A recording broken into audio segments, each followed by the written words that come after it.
This meeting is being recorded. Supportive growth resources that need to grow. And this month we focused the Huddle on sales and marketing. You know, in the past we've talked about things like financing, product management, etc. But we wanted to bring in Jason and Alex. Jason and Alex are both rock star sales and marketing pros. Jason's the chief growth officer and co-founder of the Garage Group, a lean innovation focused company here in Cincinnati. It helps big companies act and operate more like startups. And then previously he was at a market research focused company called Seek. And then he's also just a good innovator and cool guy to hang out with, and he's got a great beard.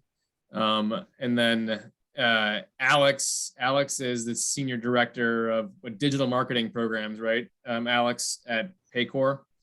Yeah, recently expanded to kind of full demand gen, so online and offline, field marketing, program management, and digital. So kind of got all demand gen these days.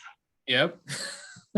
And then Alex was he used to be with Get Noticed, Get Found, GNGF, which was a company that was actually at HCDC in the incubator. Wanted to bring both of them in and really kind of pick their brains on three main areas to putting together a strong sales and marketing plan. First, kind of focused on resources and mindsets. Second, focused on why and who development. And then third, focused on kind of like how and what, like the ways you start to kind of put things to life and execute them. I've got a set list of questions that we'll walk them through, but want to make this as conversational as possible. And if you have questions, feel free to kind of raise your hand and just say, hey, Paul got a question in this space, or here's a specific challenge that I'm dealing with. And so I guess any tone and texture, Jason, you or Alex want to add before we get started, and any other details about you that you want everybody to make sure that they know. Yeah, I can give a little bit more context and background. So yeah, I've definitely specialized mostly in B2B marketing for the last 14, 15 years or so. So I'm going to have definitely more of the B2B lens to what I've done. B2B technology has been really my specialty over the last 10 to 11 years or so. Started out with Cintas Corporation, so much larger. And I've been with Paycor the last 6 years. So kind of been with that process where it started as founder-led, founder, CEO, through to PE firm, and then we just went public in July. And myself kind of started as more individual contributor, and now kind of leading a full team of 9 under my team. So seen a lot of growth within that. And then to Paul's point earlier, I had some small company agency experience as well too. But again, kind of my focus definitely more on the B2B side. So just some additional color there on my background. Yeah, and I'd say similar to Alex, my specialty really is enterprise B2B, sales, marketing, brand building, innovation. But then I have the kind of the CEO, serial entrepreneur, bootstrapper mindset as well, because I've usually just always grown through organic growth. Again, leveraging like strategic sales, marketing, and innovation, et cetera, is like really big levers in that. So, Paul? Yeah. And just more kudos to them. Like both of them have really strong experience on thinking about campaigns, building platforms, and kind of getting out there and hustling to connect, and put kind of strategy into execution mode, which is half the battle with any plan. So just to kick things off, I know Jason, when I was at the Garage Group, and Alex, having connected with you at Startup Cincy last year, I know you did a cool presentation regarding the digital marketing kind of process. And we talked a lot about resources and mindsets as being, you can't just go and build a plan. You got to think about the resources and mindsets that you have going in. And so I'd love to know, in your professional experience, what resources and mindsets are really critical for building and executing strong growth plans. And why don't we start with Jason? Yeah, thanks, Paul. Like I sure as hell don't have it all figured out, but I can share from my point of view and kind of the journey that I've been on.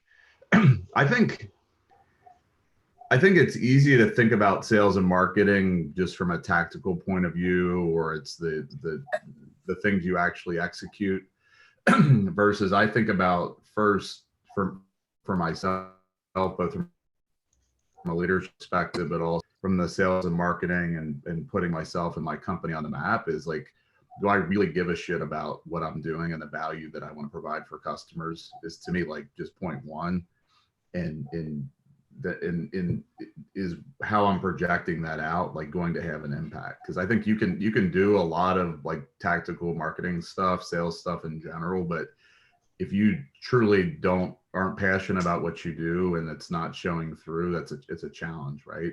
So I think to me that from a mindset perspective, I think it's super critical, particularly if from a leadership standpoint, is that you are super passionate about the mission of the business and that pervades everything that you do. And then I think where I see teams, and this is again from a leadership mindset on in marketing and sales, so not necessarily getting into the weeds on a lot of stuff, but again, I'm pulling a lever on a campaign or whatever, right? So it's just one aspect of it versus saying like, no, we're going to commit to building marketing and sales as like really strategic levers that we're going to pull on a repeated basis. We're going to learn, we're going to get better, and we're going to continue to stay with it. And I think if you're super passionate about what you do and you commit to saying, I'm not just going to fund a campaign, but I'm going to fund to build like sales and marketing as strategic kind of parts of the business, I think you allow yourself to get better over time, and your time investment is there, but then you just get more reps, you understand more, and you dive in. Versus I think a lot of founders, and again, I speak for myself because I've always been weaker in HR. I've tended to kind of be more the sales, marketing, brand builder and put the emphasis there. But then I look at HR just tactically, here's a lever I pull or something like that, right? And I think I probably would have gotten to even better outcomes if I would have embraced the same mindset on HR. So I share that from a marketing and sales perspective because I think it's easy to look at it as things you go do, mission to do, or outsource versus things that you just embrace as it's a foundational capability to success. It drives valuation, and we're going to put the time and energy and resources behind it to make it work. So, Alex, how about you, man? Yeah, no, I agree. I love all those. I think that's great foundational as well. And then, I think to me, it often comes down to three key levers: people, process, and technology. So, I think on the people side, you touched on a little bit. What are the gaps in talent? Where are you weak as an owner, where you don't necessarily have to be good at everything? So to your point, Jason, you didn't get where you were because you were an expert at HR, but probably early on somewhere in that growth, you need to make sure that you're figuring out the foundational of the HR piece. So do you need a leader there? Do you need someone strong that's thinking about culture? Because especially as you expand and grow your headcount, culture is going to be key, and it's harder for you to hire and onboard every single new hire. So I think on the people side, really thinking about the balance and really where should that next hire go. So thinking about your growth trajectory, what are the priorities? Is it within product? Is it within sales, marketing? Depending on your company and your current state, really thinking through kind of who that next hire should be, what's the profile for them, et cetera. And then process is one that I think a lot of early stage companies tend to just be, flying by the seat of their pants. But again, as you grow and as you scale, process will be more and more important. So improving efficiencies, increasing scalability, right? You can't scale your time. So at some point, you're going to have to figure out how do we make these processes scalable and more repeatable? And then technology, again, I think comes and can help with some of those pieces as well. So if you have the right technology, you may not need to add the same headcount, or you may not need to build out a bunch of new processes. There's likely some technology that can help out there. Now, of course, it's not free. So again, depending on your stage and your growth and your funding, thinking through when technology plays a role in that, I think is critical. And then, from just a personal mindset, I think hiring people that are lifelong learners, so that growth mindset in your employees, people that are committed to the mission, that you're able to share that mission, get that buy-in, and where they don't feel like they're along for the ride, but they actually have a role to play in that vision, and they see themselves in the future of your company and where they can help make an impact. So ultimately, I think hiring the right people with the right mindset, and then again, thinking about that people, process, technology, how each of those kind of play a role within that growth. So I love how you kind of brought up the a kind of process there, and then you both talked about, blind spots and things that you may have missed or or omit, right? And so would love to know how you personally assess what either your own or your own organizational blind spots are. Do you have like set processes? I mean, are you tapping into like Myers-Briggs, tool sets? Are there specific books, that you've leveraged to really help you think through that can help, those in the call think about, their own blind spots and how to build out a strong, sales and marketing, function, so to speak. Alex, or go ahead, Jason. Yeah. I think it's I'm big on just like pattern recognition and understanding like similar successful what they've done from a mindset perspective, and this is more the blind spot on both your leadership but also the sales and marketing strategy and execution. I think it's super easy to fall in love with like an early tactic or how you get it done, or even the tech tool that you can buy and leverage, right?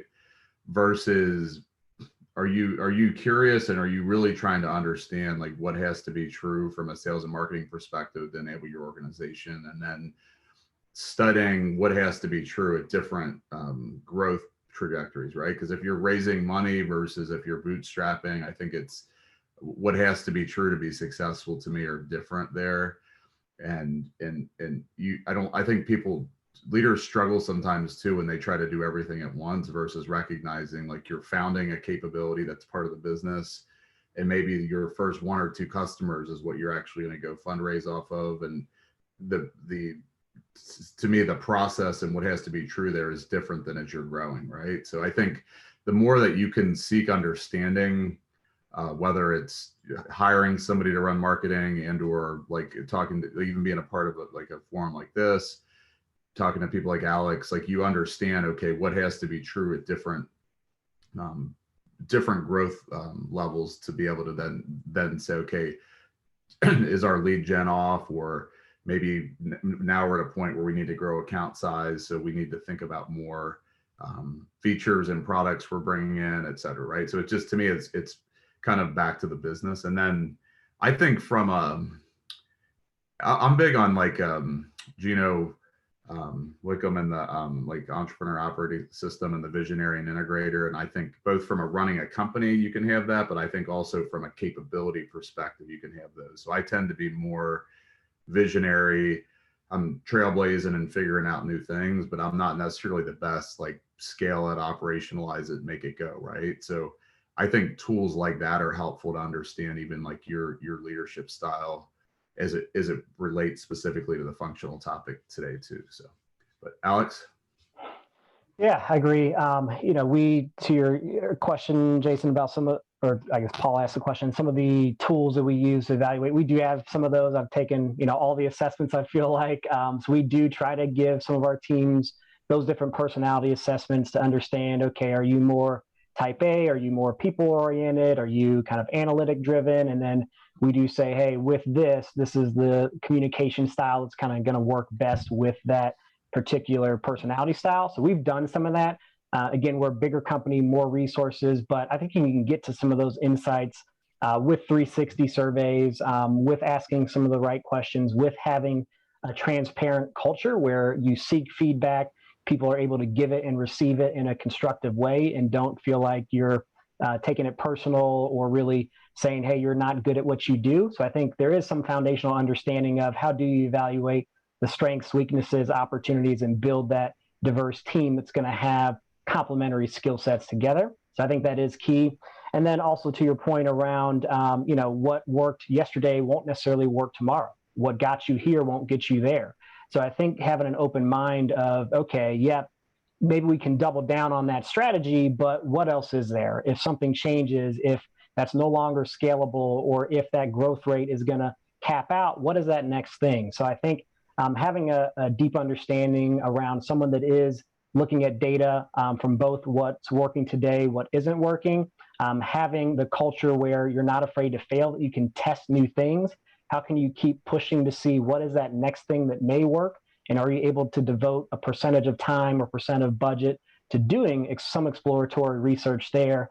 And I think trying to, again, balance the execution with the strategy. So how can you carve out time? What is your planning process with your executive team? How far out are you planning? Are you doing it quarterly, 6 months, et cetera? Of course, you got to run the business day to day, but if you're not carving out some time via, say, an offsite leadership cadence meetings to really look forward and think about what's next, where do we go from here, you're eventually going to get overrun by your competitors or won't hit your growth rate.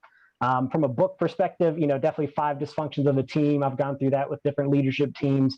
I think that is really good, especially if you have a newer management team that you're building. So I think that's always good as well. That can help understand, some of those complementary personality styles, roles, et cetera. And, that book's probably cheaper than doing one of those assessments for all your people too. So those are my quick thoughts anyway. Oops, I was on mute. You've both talked about a little bit about process and obviously looking for outside examples, right? From which to learn, like, analogs and process. And so, oftentimes you talk to people and they say, oh, we're a startup, right? We're just figuring it out, right? It's almost like a cliche kind of term. It's this idea that, like, hey, we got to be moving and breaking stuff. But, is there, a right or a wrong time to start to kind of introduce process into your resources and mindsets? Is there a too early in your mind, or is it like, hey, now you know what, like, you should have some semblance of a process and some semblance of like a resource accounting, as early as possible? Or is there a critical kind of like stage at which you would really make sure that you're giving an eye toward that? Alex, you want to jump in first, or you want me to? Yeah, I can jump in. Alex, you go, and then Jason go. Yeah, and again, my opinion, so definitely take it for what it's worth, but my opinion is once you get to like 3 people, I feel like you got to start introducing some form of process. The more people you add, the more it's going to be, well, I did it this way, this person does it that way. And then as you hire more people on board, you're going to start to realize, ooh, again, I can't scale my time, train up all these people. So also the sooner you do it, the easier it becomes. Once you're at 100 employees, it's a lot harder to now all of a sudden re-document processes, get all this stuff in there. So in my opinion, the sooner you can, the better. And I feel like once you hire a couple of people under you, that's a great opportunity to start to document those. And again, you don't have to go crazy with it, but thinking about, okay, what are the core functions that does take some process where I just do it because I know how to do it. But again, thinking about as you hire, as you double your headcount, how do those processes become repeatable? How can you package that up, document it so that, again, you're not having to take it out of your head and retrain all these people? So again, my opinion, the earlier the better, but Jason would love your thoughts too. Yeah, and I think like I love all that. And I can give more like the founder, just serial entrepreneur / like build a value perspective as well here. Because I think it's so easy to focus on product and we've hit growth goals and all that. But I think from an outside investment perspective, if we're growing our companies to eventually exit them, like to me, like one of the most critical, like just business processes in general is going to be your kind of sales and marketing and approach to driving growth, and it not just being some haphazard thing that maybe you landed one big client or you have one strategic partnership you're leaning on, but you can't repeat the success, right? So I think, to me, going back to the mindset, like if you have that mindset, then I think it's more in practice, the way at least I've thought about it. In the same way, when you're starting out and trying to get the product market fit, and then you're continuing to like grow your business, I think you need to think about the sales and marketing just approach in general the same way. Like it's almost like a piece of software that you're trying, you're learning, you're figuring out what is our repeatable business model here that the traction side of things that complements your product offering, whatever it is. And then it's like, okay, as you try and learn, and you said, okay, the way we do lead gen, we've tried 3 things. This is the thing that's going to have the biggest impact. Process, like document it and process it and just keep moving, right? How we build like trust and respect with potential clients and accelerate them through the funnel. We nailed this process. Okay, we're going to go, let's scale it, right? And I think it's so easy to try to do just a bunch of different things. I always take it back to have some foundational framework that you're using, operating from and improving from. I think I stumbled on how clients buy. I think it's one of the best B2B sales funnels and approaches / books that I've seen. And I always go back to anchoring activities to that framework to say, okay, how effective are we in terms of driving kind of that initial lead gen? How can we be doing that better? So it's partly a documenting process, but it's partly, that's almost like your code base, software base that you're experimenting and improving. And then I think you can strategically then communicate that to key stakeholders, whether that's back to shareholders, board of directors, potential investors, potential like strategic partnerships from an exit standpoint. But I think it's too easy to fall into the trap of, okay, let's document what we've done versus having the strategic mindset of, I have a piece of software that it has to be at point A to get to X top line, but to go to the next growth point, we got to keep improving it. So you want to document, but then you also want to strategically improve and get more effective as you go. Love it. No, I mean, what I'm hearing is, hey, there's never too early, or at least the earlier the better, to like have some level of process, right? It doesn't have to be, 97 steps, but that there's some, accounting, if you will. I know that word sometimes people don't like. Accounting, it makes people cry. But accounting of what you're trying to do, so and what you're learning. So for those of you who've joined, we've had about 5 or 6 other people join. We're talking with Jason, Hauer, and Alex Schutte or Schutte. I always forget how to say your name, Alex. I'm sorry. No worries. Schutte, as in Schutte. Yeah, I had it right. Yes, good. Yes, all good, man. As long as you don't replace the U with an I, we're good. Yeah, man. I won't do that. But Jason's at the Garage Group, Chief Growth Officer, and Alex is the co-founder or the Senior Director of Digital at Paycor. We're going to shift gears and move from resources and mindsets into kind of like the why and who development. And when I was at Procter and even at Gallo and a few other companies, we always leveraged a core framework. We had, what we called, at least at Procter, was the brand building framework to really focus our growth plans. And it always started with kind of why the brand of the product existed, and who we wanted to help.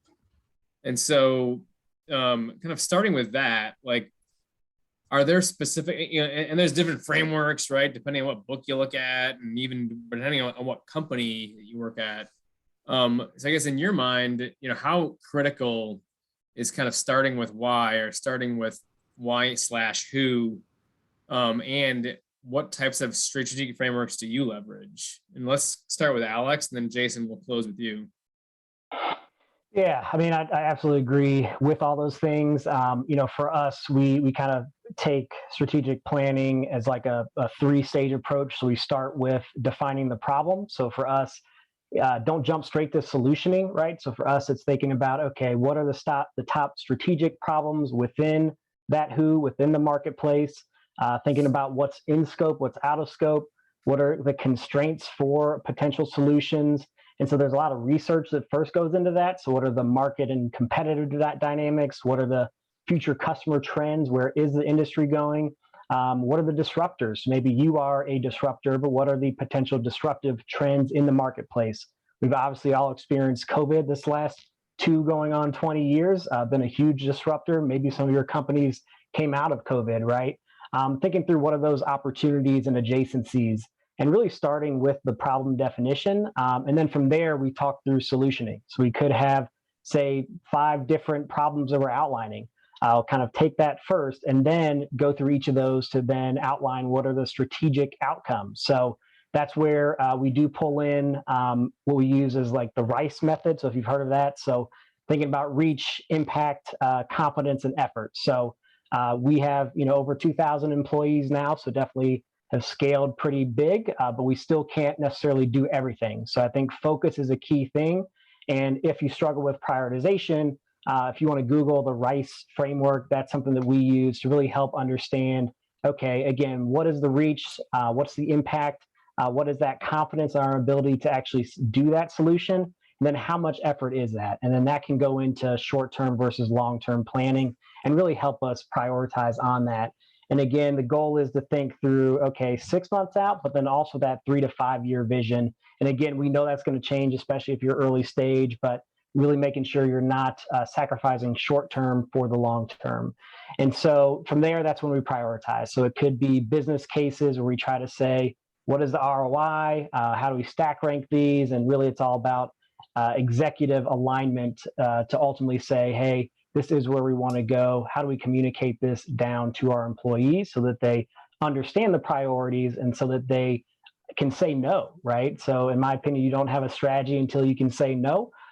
So helping your company and your employees focus on those strategies is a key part to go forward. So that's some of what we use, but Jason would love to hear your perspective too. Yeah, that's good, Alex. I come out of like when I was at Seek, we did a lot of in context immersive research, so design thinking type approaches to understanding just like customer needs. And I've always been pretty curious, just if you have a service mentality in general, it's like I want to understand somebody, the context they're in, so that I can help him or her, like whether improve a process, improve their business, et cetera, right? And so I don't think marketing and sales like strategically are repeatable if you don't have a very, very clear definition of who you're trying to help. So whether it's your audience, et cetera, right? And I think it's tricky from an entrepreneurship perspective because that's part of, you're playing the game early of who am I going to help? Like what pain am I solving? And then what has to be true to solve that pain? And it's never clear, right? So I think you have to always hypothesize who you're learning and going. And typically, I mean, you guys know this, when you're early, it's not as clear, but then as you continue to go forward, it becomes clear, right? And so I would just say, like I was sharing this before on the evolution of the sales and marketing plan, the better understanding you have of who you're serving, just down to functional role, industries, any ways you can break it, you start to then get an understanding of, okay, what is their current situation? And then are you driving switching behavior? Are you selling something kind of that is just it's something they don't even have budget for, they have never bought before, right? So it's understanding really, really what's their situation, how by understanding pain, understanding then from your product, your solution / competitive set, like what truly has to work there for them to want to buy from you. And then what I love about that, how clients buy as a framework, is because they talk a lot, not just about the just basic blocking and tackling of awareness building and then doing a demo, capability pitch, whatever, but they talk a lot about trust and respect. And I think the more you understand who you're serving, why they're potentially going to buy your solution, what the competitive set is, you can lean harder into truly adding value to them because you understand them, and the trust and respect like levers are higher. And I think it improves conversion. It improves your cycle time in terms of initial to actually book business. I think without that, you're just kind of trying a bunch of shit, and you may or may not hit the mark. You may or may not be resonant with somebody, right? But I think the more that you truly understand who you're serving and you understand all the nuts and bolts around that, I think it just makes you just that much more effect. To me personally, it gives me more conviction for helping them in the mission of the business. But then it gives you just the inputs you need to be successful. But it's not rocket science. Pretty straightforward. I see teams struggle mightily though when they don't understand like who they're serving, or they got a referral and they happen to get a project, but they don't really understand like what's the value that we're providing here, right? And that's a lot of like the enablers Alex is talking to in terms of alignment meetings, et cetera. Like that's all talking about all input that then goes into a lot of those decision making processes and strategy setting processes. So Paul? Yeah, and I remember at Paycor earlier on, we were happy to get all the clients. We were like, cool, we'll take you if you're a 1 employee company, we'll take you if you're 1,000 employee. But over the years, we've really focused in more, right? Where we said, hey, these are the key industries, because we've done the research where we say our product has a better fit here. We have better customer lifetime value, where they're more likely to add on products, more likely to renew, to refer. So that's where from there, that who has helped us iterate our product to add additional features, additional integrations, additional partners to really serve on really 4 key industries that we're specialized into now for healthcare, manufacturing, restaurant, and retail. And so now our marketing is really trying to personalize for those key pain points. Not that we won't take certain industries, but in terms of who we're really pitching as our persona, who we're doing targeted campaigns for, who we're kind of helping our sellers sell to, really having those personas and being more specific in mind about who we're best fit for is going to help you create better messaging, a better product, and better service those customers as well too. So yeah, totally agree. I love that, Alex, too, because I think when you take it down to both the industry, client situations, maybe the benefits are similar, but then they manifest themselves in different ways and you communicate them differently. So like I imagine the cases you guys share are different, et cetera, right? So like I love that because it lets you get to the right level of granularity and execution to be resonant, to be relevant. And I don't think people are talking about it enough, but I think in this kind of, we're in the middle of the newest wave of COVID, but things have fundamentally changed even on the B2B, like sales and marketing side of things. And people just don't want to be interrupted at all, right? And so I think a lot of what we're talking about here is more critical than ever, because if you don't understand who you're serving and you're truly not adding value, they don't give a shit. Right. And so that getting down to that level of industry, role, how am I trying to help this person truly move their business forward, will allow you to be successful. Otherwise, you're interrupting and you're not going to be as successful. Yeah, no one likes to be sold, but everyone likes to buy, right? So make it easier for them to buy, make them see, the value, and make it say, hey, yeah, I can't run my business without you or live my life without your product, right? That's what you want, and you won't get it if you're trying to speak to everyone. Having that focus will help the relevancy for your buyer. So kind of in that vein, you've talked about obviously knowing your customer, right? Personas, really knowing their problems, like their pain points, right? Jobs to be done. How are some ways that you've both found effective at really getting to know your customer, And so, I mean, like, it sounds easy to say, hey, go talk to them, right? But like, sometimes you should talk to them. Sometimes you should refer to different types of studies showing their action. Sometimes you should look at their, transaction history digitally, right? Like, what are different ways that you found that you've put to use to really get to know your customers and then who they are? Because a lot of times you might say, hey, you know what, I'm targeting a CFO, a CMO, a chief purchasing officer, a marketing manager. And so you got like 5 different people that you're trying to like get to. And it can be kind of an onerous task. So did you have any words of wisdom as to like really getting down and understanding them?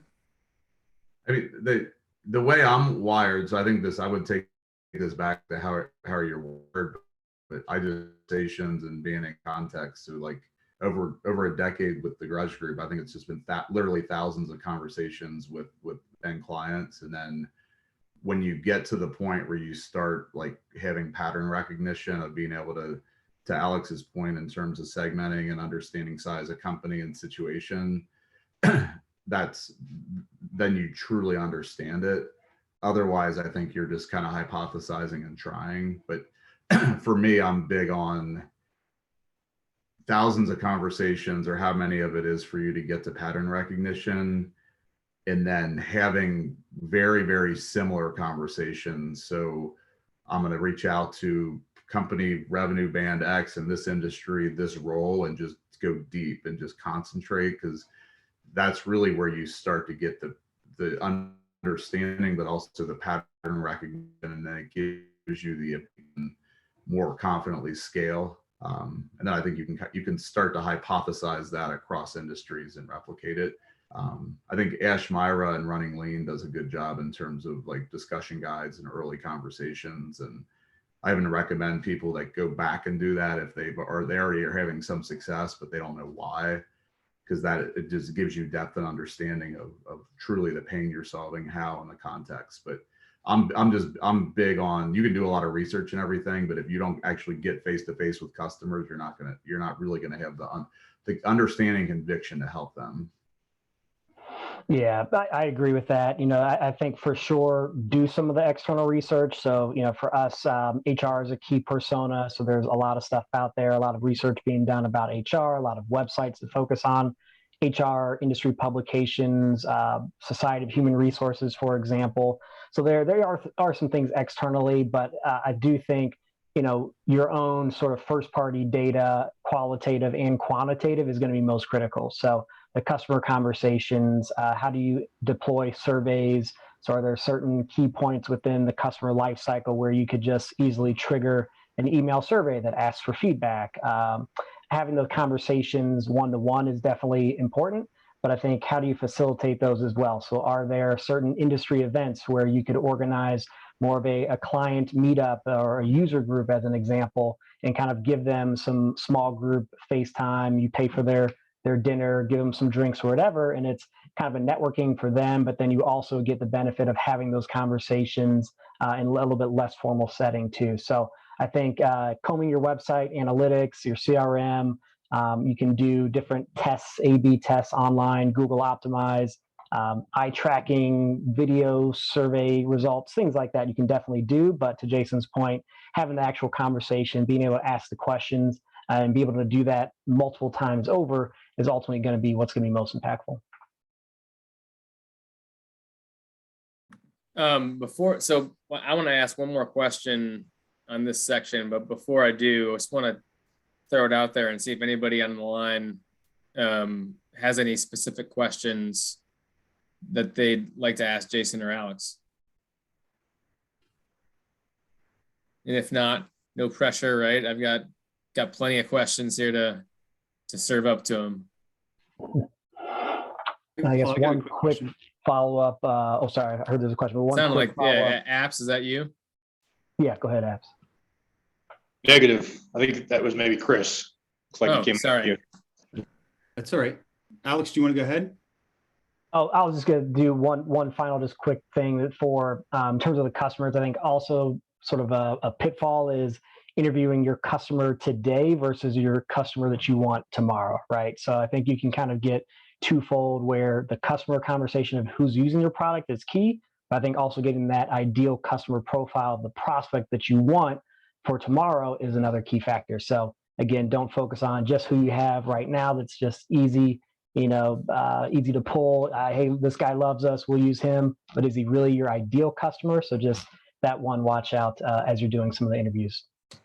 I think it's easy to get into scale mode, even the vertical by vertical.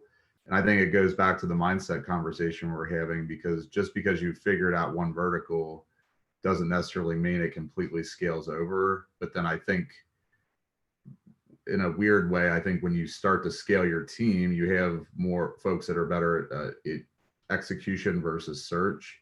And so I would just say, make sure you as a founder, as the entrepreneur, may need to be involved in some of that to help assimilate what you're learning and making sense of it, versus just assuming everything you've figured out can scale, if that makes sense. Yeah.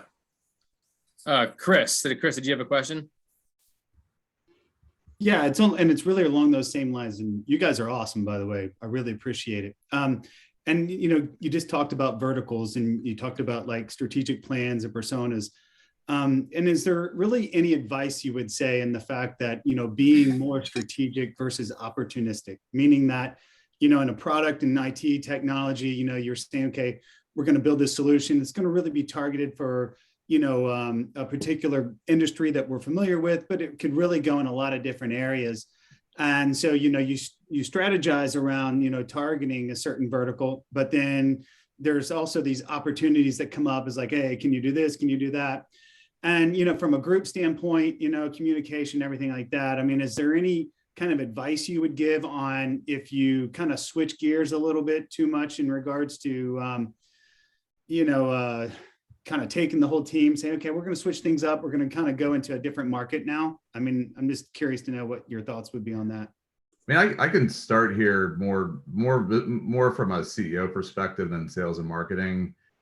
I think one of the things that I feel like I've learned the hard way over time is just because you can just jump into different verticals doesn't mean it's actually the best thing for the business. Because I think the thing that I feel like it will enable all of you to be successful, and I think it's just what makes businesses in general successful is focus. And I don't think you truly understand implications of, okay, we're gonna just nail this vertical, but we're gonna start going places, because it has impact in terms of everything you do, from reach out to how you service those clients, et cetera, right? And how you fit, and is it differentiated? And I think it can be great for the business if you nail it. But I almost feel like depending on where you are in your cycle, like I feel like you've got to just be confidently nail a vertical or a segment of the market and just be the best you can, and then smartly kind of wake up other verticals and other segments of the market, right? Because I think you don't realize it until you're in the middle of it, that you start creating opportunity cost. You start actually harming maybe the early vertical that you only have 10% distribution on, and you could just continue to just hit it super hard. And then that's confidence and knowledge and experience of your team, because it's on repetition, like it just gets stronger and better, right? And I think I would just encourage all of you to think about it both from like, if I truly nailed this niche, this segment of the market, this vertical, before I just start aggressively going after other ones. And I know there's pressure if you're raising money and all that comes into it, but I just, from my own experience, and then just talking to other entrepreneur friends, like it's so easy to not nail the original vertical, and then you start waking up other ones, and then maybe the financial profile in terms of margin and deal size isn't as attractive as the original vertical. Like it creates so many different like compensatory issues. So I'm a strategic visionary. Like I love being out on the edge, so I have to always balance that. But I think the thing that I've learned is you have to pace it in, and just because you can send an email doesn't mean you can actually that's the best thing for the business at that part of your growth trajectory. So, but Alex. Yeah. I think it's, it's the balance between testing, right? So again, I think it's good to continue to test, to push yourself, but is it more so chasing a shiny object? Is it the squirrel, or is it truly a strategic area that you're looking to test into, right?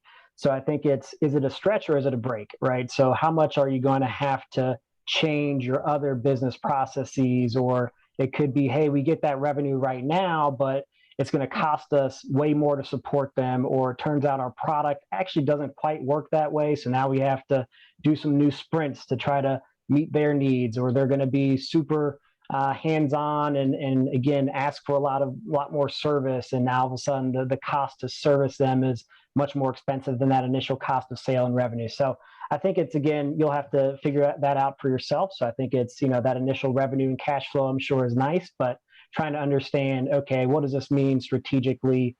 Could we do this repeatedly for other customers like them? Or is this kind of a one-off that may not end up being best for us long-term? So yeah, great question though. No, thank you guys very much. Appreciate it. All right, we've got about 10 minutes left. And so I want to shift to the last section, which is more focused on, at the end of the day, you can't sit there and strategize all the time, right? You got to put the rubber to the road and, execute, right? I think, what was it, Jeff Bezos said that like our execution will be our strategy, and they'll out execute. And so, I guess to start off there, like, the beginning of execution, a lot of times is about capturing the why and the who and starting to deliver on, okay, well, how do I reach you, right? And how do you develop strong messaging strategies that really incorporate key distinctiveness for your companies as you're thinking about those strategies? Is there a specific way or process that you leverage? Yeah, I think it kind of depends on, again, some of what comes out of your strategy will then hopefully guide you in your execution. So from like a digital perspective, I kind of group my strategies into 3 buckets. So generate, capture, convert is kind of what I use. So how do you generate new demand? How do you capture existing demand? And how do you convert those that you're already engaging with, either to a lead, form completion, or to a sale? And so kind of depending on what came out of your strategies, where it could be, okay, do we have an awareness challenge? Are we sort of a new product that no one necessarily even knows they have a pain, so we have to educate the market? If so, you're going to have to do a lot more top of funnel thought leadership, content creation. There could be say a research study that you do, release a white paper report, and it's really more content distribution, thought leadership, webinars, guest posts, PR, AR, that sort of thing. If you're trying to kind of break into an established industry, and if there's a lot of players already, then maybe you're going to focus more on how do you capture that existing demand for your product. So for me, I came up as a big search marketer, so I'm big on SEO, paid search, et cetera. So for that, it's like, hey, if someone's Googling HR software, in my case, I want to make sure we're showing up, right? So they already have a pain. Now they're literally looking for a solution to help solve it. If it's more, hey, we're generating a ton of traffic, maybe we went viral in a TikTok video, but people are coming to our site, they're not staying around, they're not converting. How do you optimize your content? Or if it's, hey, we can get them to sales, but sales can't close, how do we look at that part of the funnel? Do we need to have more competitive battle cards if we're losing to a certain competitor more often than not? Do you have the ability to look at reasons why you lost? Is that in your CRM? Is it product functionality? Is it price? So I think looking at all those things, you can then kind of focus on really where you need to execute. And then it's really, you got to do. So to your point, you can't strategize all day. I think you got to figure out what are some key areas, key focus areas that we're going to try to execute on. And then do you have the analytics and data foundation to know what are my success metrics? What are the KLIs and what are the KPIs? So leading indicators, performance indicators. How will I know if this is working or not? And then do I have the data infrastructure in place to be able to get those flags to say, okay, we're going to pivot because these leading indicator metrics don't look like they're going on the right track. Let's stop and reconvene the messaging, do a different test, whatever it may be. So that's kind of what I've done in my approach. But yeah, good question. Jason, what do you think? Hey, Jason. Alex, you're brilliant, man. That's good. This guy's battle tested. You can tell. No, I mean, I agree with everything he's saying. I think to me, I'll take it back. I think when you're scaled, like you have that point of view. For me, when you're first starting out, like I think that you have to have a framework you're operating from. So I wouldn't fall it out the window if you don't like it, but some framework. So I use how clients buy as just an example. You have to know like where you are on the evolution of that. And then I would say when you're first starting out, you can't do everything, but I think I had the tension of like, I wanted everything to be perfect before I moved, but then I realized I only figure stuff out when I actually go do something, right? So I think you have to have a framework you're operating from, but then you have to have a willingness to just go try stuff and learn and update the model as you go. And then I would say when you're early, just even a couple million, you have to be comfortable creating new problems for yourself versus feeling like you have the perfect, you're conducting this perfect symphony, right? And so I remember early on, like I was 2 years in and I'm learning, and I'm like, hey, if we ever really want to kind of to build this thing out, we got to go get in front of a lot of people, and we got to learn, and we got to drive it forward. So like I remember I sent like thousands of emails and got in front of a bunch of customers. Then all of a sudden we had a problem to where we weren't converting as much. And then so whether you're looking at advanced data or you're curious and you're studying, it's like, okay, our positioning is off and we're not necessarily hitting our offering as much. So let's learn that. And then we got to a point where we were closing, but we weren't closing enough fast enough. And I started looking at, okay, the credibility and the trust kind of cycles and how are we accelerating that, right? And so I think early you have to have the framework, you have to be willing to learn through doing, but then you have to have that strategic mindset of studying what you've learned and then assimilating that back into the model. But then you have to get right back into the arena and keep learning. And then I think it's helpful to have the right people around you that are mentors or executors. But then I would also say, just from a leadership perspective, thinking about like, what's the nail or the thing you have to hit. And I'll tell you this, like you guys probably know this, but there's maybe 3 Alexes in all of Cincinnati. Like there's not a lot of them out there. And so I think you just have to be thoughtful in terms of, or flexible in terms of how you actually get shit done. Because in some cases you can hire somebody like Alex. In a lot of cases you can't. So you either have to break the job up, you have to find an agency. You got to be flexible there, right? So that's just like another just executional point in terms of staffing and how you get stuff done. And then honestly, a lot of times, like you got to maybe hire the imperfect person and put the right mentor with them, or you got to be in the trenches there with them. But that's the thing I would share. And then I think it's being involved in the execution and not just being hands off. Well, I don't know sales and marketing, because you have to know it as part of a pitch story. You have to know it as part of, even if you're going to sell your business at some point, knowing like how the sausage is made, how you get clients, et cetera. Right. So, but agree with everything Alex shared. So just more of those foundational pieces I'd add. Love it. I've got, if you both have time for one more question from me, and then ask if anybody has any others. Yeah. Does that work? Yeah. Good to go. Cool.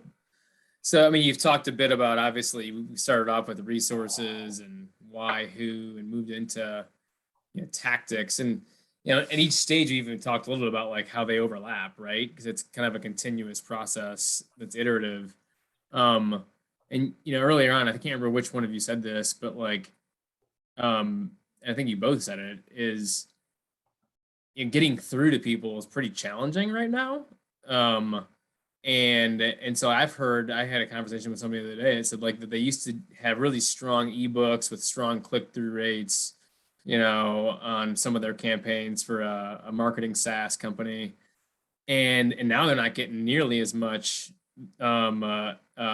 response on their email campaigns and on their click-through rates as it relates to like some of the white papers that they've put out.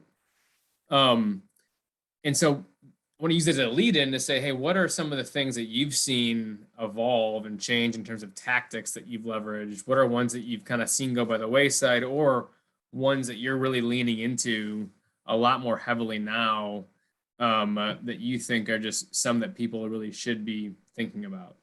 And so let's start with Jason. I'll share a mindset, but then something specifically. I think, to me, if you truly have that empathy building mindset, that you're curious and you're constantly studying what your customers are doing, then I think it's easy to pivot. If you've done that in the past and then you're just kind of leaning on what you've done before, but you don't actually know how their behavior has changed, company strategies have changed, maybe how their role responsibilities have changed, like what they're trying to accomplish, like it has changed, then you're kind of a sitting duck, right? So I think the more that you can understand, to Alex's point before, in terms of just maybe some of that macro market data or things that are specific to an industry, but then for your actual customers, like what has changed, that the more that you can understand that, then I think it allows you to change out. You don't necessarily change your strategic framework, but you change out some of the hows in terms of how you're getting that done, right? And so I think one of the things that I've noticed that started pre-COVID was a lot more referral based kind of inbound for us. And that's like almost all of our business now is coming from referrals. And I think the reason is there's a lot more people interested in what we do than before.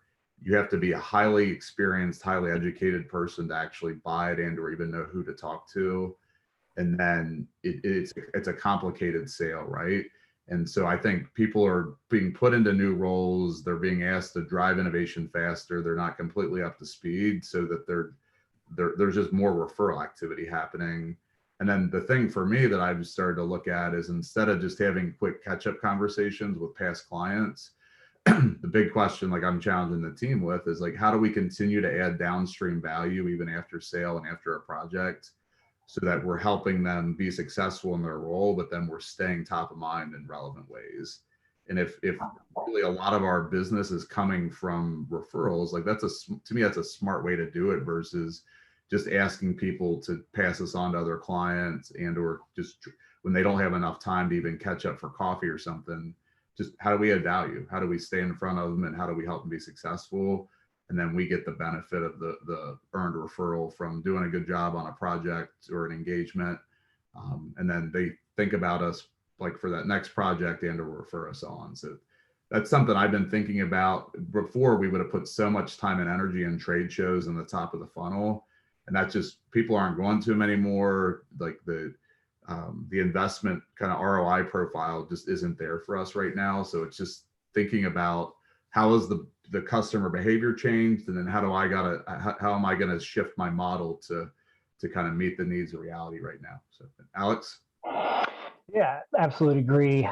We are still seeing success with some of the top of funnel, PDF, white paper type things, but it's directly related to a problem that our clients are having right now. So for example, we just put out an ebook on how to attract and retain hourly workers when money isn't one of your levers, essentially, right? So thinking about, okay, what is a key challenge that our clients have right now?